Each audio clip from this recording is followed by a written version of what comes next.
Salam uşaqlar, bu videoda 8-ci səhifəni işləyəcəyik. Vaxt itirmədən keçək 76-cı suala. 76-cı sualda ayırıcı qıfın köməyi ilə ayrılması şəkildəki kimi olsa X və Y maddələrini müəyyən edin. Bilirik ki, ayırıcı qıf sıxlığın fərqinə əsaslanır, sıxlıqlar fərqinə və burada yuxarıda olan sıxlığı az, aşağıda olan, yəni X-in isə sıxlığı çox olmalıdır. Bu da uyğun gəlir C bəndinə. Yəni, C bəndində X su göstərilib, suyun sıxlığı daha çoxdur. Bitki yağının isə sıxlığı suya nisbətən daha azdır. Lori dilində desək, su yağdan ağır olduğu üçün aşağıda, yağ isə yüngül olduğu üçün yuxarıda toplanacaq. Krantı açsıqda su tökülür aşağı, yəni qabın içərisinə. Y, yəni yağ isə qalır krantda, daha doğrusu ayırıcı qıfda və krantı bağlayırıq. 77 də eyni sualdır. Bu dəfə E bəndi uyğun gələcək. Bir-bir variantları sadalamıram. Su ağır olduğu üçün, yəni sıxlığı çox olduğu üçün aşağıda, benzin sudan yüngül olduğu üçün yuxarıda olacaq. Neftin fraksiyaları, ümumiyyətlə neft özü də sudan yüngüldür, yağ da sudan yüngüldür. Həmişə yuxarı hissədə yağ, benzin və bu kimi yüngül maddələr, yəni sıxlığı daha az olan maddələr yuxarıda olmalıdır. 78-ci sualda su ilə gildən ibarət qarışıqdan gili hansı üsulla ayırmaq olar? Gil bərk haldadır. Su ilə gil müxtəlif cinsli qarışıq əmələ gətirir. Yəni biz onun içərisində gil hissəciklərin gözümüzdən görürük. Müxtəlif cinsli bərk halda olanda olur süzmə üsulu ilə. Süzmə üsulu zamanı süzgəcdən keçəndə gil süzgəcdə yığılıb qalır, su isə keçir.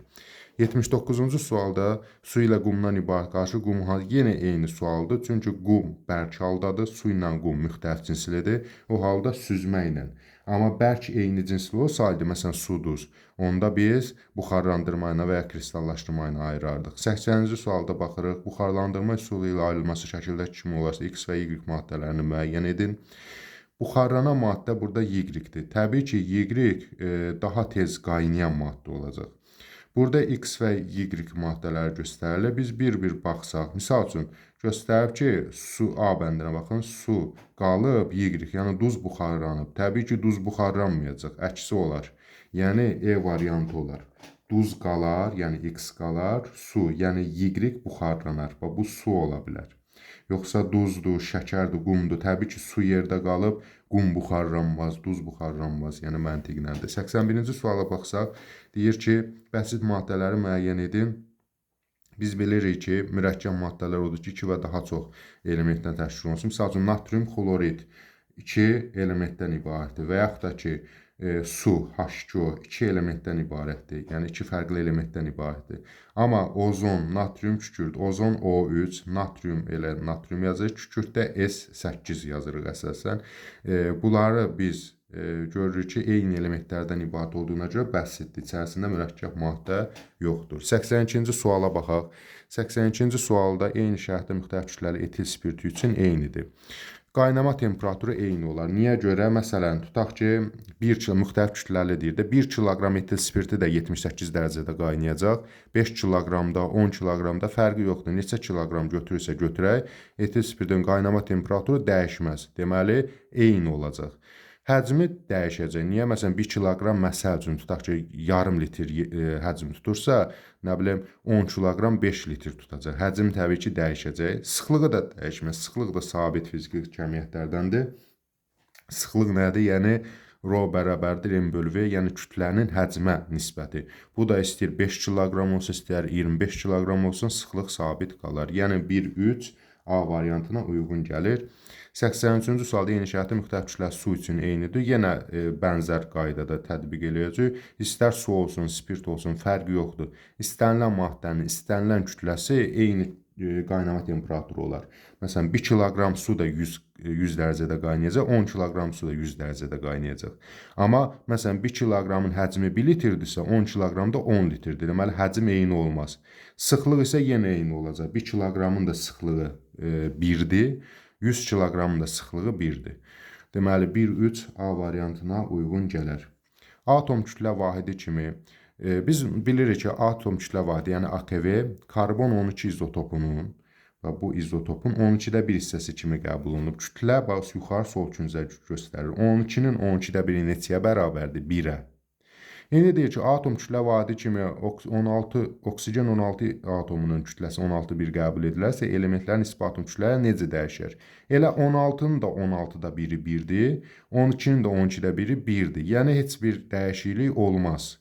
Yəni A variantına uyğun gələr.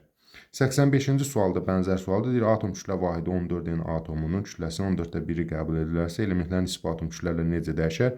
14-ün 14-də biri elə yenə 1-ə bərabərdir. Necə ki, karbon 12 izotopunun 12-də biri 1-ə bərabərdir. Deməli, AKV-nin qiyməti dəyişməyəcək. İstər 12-nin 12-də biri olsun, istər 16-nın 16-da biri, istər 14-ün 14-də biri. Yenə də dəyişməz vururuq. 86-cı sualda kükürt, dəmir, qırıntılar və xörək duzundan ibarət qarışıq ayırmaq üçün yerinə yetiriləcək təcrübə işlərinin ardıcıllığını müəyyən edin. Baxıb görürük ki, burada 4 mərhələdən ibarətdir. Təbii ki, indi duz, daha doğrusu kükürt, dəmir, xörək duzu. Bunları ayırmaq üçün nə etmək lazım? Bunları ən asan ayırma yolu ilk növbədə dəmir qırıntısını kənarlaşdırmalıdır. Çünki dəmir maqnit yaxınlaşdırsa, duza, kükürdə təsir eləməyəcək, dəmiri sıradan çıxardacaq. Deməli, birinci nə etmək lazımdır? Maqnitlə cəzb etmə üsulundan. Maqniti yaxınlaşdıraram, dəmiri cəzb eləyər, dəmiri çıxardar, qalar kükürtlə duz. Onda birinci hansı imiş? Maqnitlə başlayan imiş. Daha sonra isə indi bunlar kükürtlə xörək duzun bir-birini ayırmaq üçün başqa bir maddədən istifadə eləyərəm. Üzərinə su əlavə eləyərəm. Bu zaman su duzla həll olacaq, kükürlə isə həll olmayan qarışıq əmələ gətirəcək. Yəni, eyni cinsin müxtəlif cinsi qarışıq yaranmış olacaq. Deməli, ikinci mərhələdə nə etdim? Su əlavə elədim. Sonra isə süzmə üsulundan istifadə edərəm. Yəni, bu süzgəcdən keçirmə göstərir burada. Süzgəcdən keçirən zaman kükürt süzgəcin üstündə qalacaq, amma duz suda həll olmuşdu axı biz su əlavə eləyən zaman. Duzla su ikisi də süzgəcdən keçəcək. Ən axırda da duzla suyu ayırmaq üçün spirt lampası qoyub buxarlandırma üsulu apararam. Buxarlandırma üsulu zamanı duz qalacaq dibdə, su isə buxarlanacaq. Yəni ən sonunda da bu ayrılacaq. Deməli, birinci növbədə dəmiri ayırdım, sonra su əlavə elədim. Sonra kükürdü ayırdım, ən axırda da su ilə duzu bir-birindən ayırmış oldum. Yəni 3, 4, 2, 1. Bu da uyğun gəlir B variantına.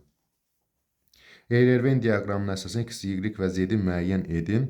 Distillə suyu və etil spirti su qarışığını götürüb, distillə suyu saf maddədir, yəni distillə olunub, tərkibində H2O-dan başqa heç nə yoxdur. Etil spirti ilə su isə bəlli məsələdir ki, qarışıqdır. Amma necə qarışıqdır? Eyni cinsli. Çünki biz spirtin molekulalarını suyun içərisində gözümüzlə və ya adi mikroskopla müəyyənləşdirə bilmirik. Deməli, eyni cinsli qarışıq əmələ gətirər. Uyğun olaraq qaza bu tərəfə saf, bu tərəfə də eyni cinsli qarışıq. Deməli, burada indi baxsaq deyir ki, saf maddədir, X doğru deyir, amma Y qarışıqdır. Yəni, bu ikisinin ortaq xüsusiyyəti, ikisi də qarışıq deyil axı. Deməli, A bəndin getdi. B bəndinə baxıq, tərkibi sabitdir. Bəli, saf maddələrin tərkibi sabit olacaq. Deməli, maye haldadır, bəli, həm distillə suyu, həm də bu qarışıq. İkisi də maye haldadır, ortaq xüsusiyyətidir. Eyni cinsli qarşıdır, bu da doğru deyir. Deməli, B variantına uyğun gəlir. Misal üçün, aşağı baxsaq, şəffaf, hər ikisi də şəffafdır. Şəffafı Y-ə qoymalı idi. Qaz halında bunlardan heç biri deyil. Eyni cinsli qarşılıq buna yox, o birinə aid idi. Deməli, onlar da götürülməyəcək. Deməli, 8-ci səhifəni bitirdik. Növbəti dərsimizdə 9-cu səhifəni işləməyə başlayacaq. Sağ olun, növbəti dərslərdə görüşənədək.